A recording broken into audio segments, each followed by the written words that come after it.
All right, we are back now with former PM Magazine co-host Steve Trainor. We kind of visited on the history of the show and some of your favorite memories. I have to quickly ask, what have you been up to since your days here in Champaign on PM Magazine? I went back into the news game, and then after that, I had all this years experience interviewing people. What I now do is I'm considered a personal historian. So I would interview someone like your grandparents about their lives. So instead of them leaving behind pictures, most of which don't have anything written on them, and letters, they can actually leave a video, up to 2-hour video, highlights of their life and things that they want to say to people once they're gone. Not that you can't look at it right then and there, but that's what personal historians do. So I joke I'm not a minister, but I save lives forever. Aww. So I have a little video service out of my home. I have a camera, and then I edit on this wonderful machine. So okay, that's what I'm doing. Well, let's kind of revisit some of your favorite moments here on PM Magazine, on WCIA 3. I mentioned earlier that I had an alpaca experience where one actually spit on me during the segment. So what's your llama story? What happened with the llama? Well, we did intros and then outros to the stories. So I was doing probably an intro, what we call an in and out. And believe it or not, I fumbled what my script said, So we never do that here, Steve. No, never. No. So I said something to the cameraman, and we communicated, and I said, okay. Well, I'm feeding this llama. Well, he didn't care about television. And so he wanted the food, and I was not feeding him fast enough. So he bit me. Another story quickly was that we were feeding buffalo in some pen, and the male did not want the females to get the food. He wanted all the food. So I was trying to hold it around him. He didn't like that. Well, you know what a buffalo does when he doesn't like something? What's that? Moves his head. He moves his head where his horns are. Now, I'm 5'10". You know where those horns were? How close they were to me? So I was able to pull back, and if you see the video, we put it in slow-mo. He came very close, and I pulled away and ran to the camera, which was outside the pen, and I jumped up on the camera. That was close. And tell me a little bit about the Wattsmobile. What was that about? Fascinating. That was a feature article. We used to go to the library, which is right behind Channel 3 station. And we would look through all the newspapers from 6 different cities and look for story ideas. This guy had built his own car. When he was growing up, his favorite car, I think, was a 1932 Chrysler. And so he didn't have any money, so he would get parts occasionally, and he'd put the car together. I think, honest to gosh, it took him decades. And it looked, I mean, you know those little orange lights that are on the fenders of a Volkswagen?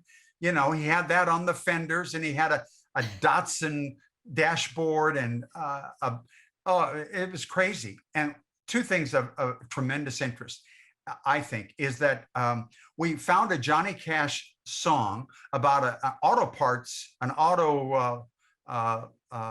plant worker who was unhappy with his boss. So he kept stealing parts for a car in his lunch bucket. And the title song was, I built it one piece at a time, and it didn't cost me a dime. And we used that song throughout that story. Then, Heather, we took Mr. Watts out for a drive to show that it really did drive. Oh, he even had, honest to God, propellers on the fenders. Oh. So we took it. We found some place in Decatur where it was an off-road. No, it wasn't a heavily traveled road, nice and safe. And we drove along next to him with our van, and the side door was open, and we could video him going by. Turns out Mr. Watts did not have a driver's license. Oh no, that's not good. We didn't mention that. But probably smart. It was funny, and it was a 2-minute piece, and that went national. Wow. Okay, we actually have some memorabilia that you have brought in. You were made into a caricature? How cool is that? Well, and I just remembered that, and that's me Steve Trainor with Suzanne Kay, and there was a art department once upon a time at Channel 3, and they did caricatures of a variety of personalities. Mr. Roberts, who was the weatherman, and Judy Frazier, who was also weather, and probably Jerry Slave, who was an anchorman. And these pictures were part of a Channel 3 calendar. Wow. And I thought, hey, this is cool. So I went downstairs and asked for the original. Oh my goodness. Okay, well, so you've gotten to be in a calendar. I know they had cookbooks back in the day. Maybe you got to participate in that here at Channel 3. But can we talk about some of these trips that you also were able to go on and experience? Because we have yet to go anywhere over water. Well, I made a list. And so I real quick, and I can talk about at length with any of them, but there was the anniversary of Donald Duck, 50th anniversary. So Disney World was very smart in marketing. And what they did was they flew in every PM magazine from across the country, which went down for 2 or 3 days at Disney World and did a week's worth of ins and outs. So that was a ton of free publicity for Disney World. We drove to Chicago, flew down on a Minnie Mouse plane. Oh my gosh. The whole plane was like a lounge. So, I mean, had plenty of room to sit and you have drinks and what have you. So that was fun. Behind me, I think you can see, I better move in the wrong way. There's a Jiminy Cricket picture. We met an illustrator, and I don't know, he did Mickey Mouse, Donald Duck, Goofy, and Jiminy Cricket. I asked for the Jiminy Cricket. So that's an original from, his name was David Block. He was just an illustrator we got a chance to interview at Disney World. And you got to talk to the voice of Donald Duck, is that right? We did. We talked, obviously he was in his 80s or something at the time, and he performed, he was constantly talking to kids and using the voice. It was very cute. We went to, I learned 2 tips for Disney World. Are you listening? I'm listening. Okay. You make reservations at whatever restaurant you want the day before. Okay. And when you go in the morning, everyone's coming in at the same time. Walk all the way back to the back of the park and work your way forward. And the first half of the day, you won't have any crowds at all. No lines. Huh? Yeah. You are so smart. Oh, it was the marketing guy. Okay, we had a chance to go to Jamaica, and we were there a full week because you're going to various towns and cities. Fascinating place, dirt poor country, very nice people. Food service was great, but terribly slow. I remember that. We went out to Nevada. We went a California ski slope. That was part of the same trip. We went to St. Louis, did a week's worth of ins and outs. We went to Wrigley Field. Someone wanted to meet Ryan Sandberg. So we got to go into Wrigley Field before anyone was there. And he came out and met the gal. Oh my gosh. Okay, Steve, we're out of time, unfortunately, because I could visit with you for so much longer. But don't be jealous, because I've gotten to go to our town Westville, our town Decatur, our town Savoy, our town Mattoon. I mean, and that's just this summer. So don't be jealous, okay? I'll try. Okay. Well, thank you so much for reminiscing with us here on CI Living, some of those fun moments of back in the day on PM Magazine. And we're just excited that you joined us, and that it sounds like you're still doing very well there. Where are you? I didn't even ask where you are. I'm about 3 hours to your northwest in Hampton, Illinois, right on the Mississippi. It's called the Quad City area. Okay. Well, enjoy the rest of your time up there doing what you're doing.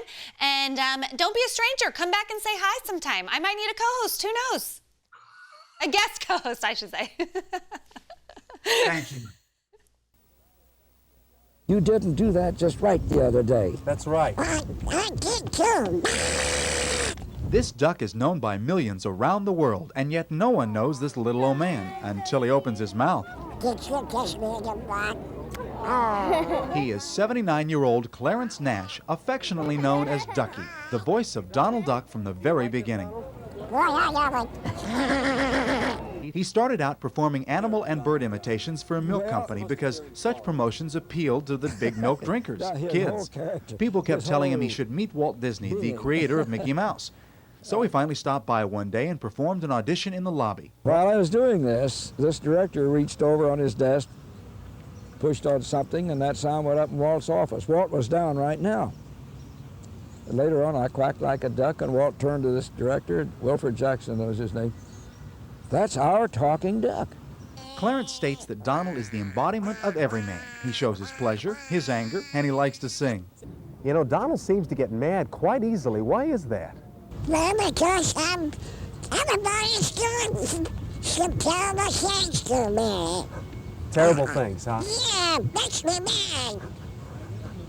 Yes, it seems like fate is always against him. Someone is always trying your patience, right, Donald? That's right. And I don't like it. You find yourself watching Donald even though Mr. Nash doesn't hide his moving mouth. I want to do another imitation. All right, let's hear it. Ow. Ow. You're good. I'm better than you. As for the professional jealousy between Donald and Mickey, Mickey's a nice boy, you know. Yes. But Donald has more charisma, maybe. That's right. I'm an actor. Well, now, listen, Mickey's an actor, too. Well, he is a good actor, all right. Yes, Who do you think has more fans, Donald? I do.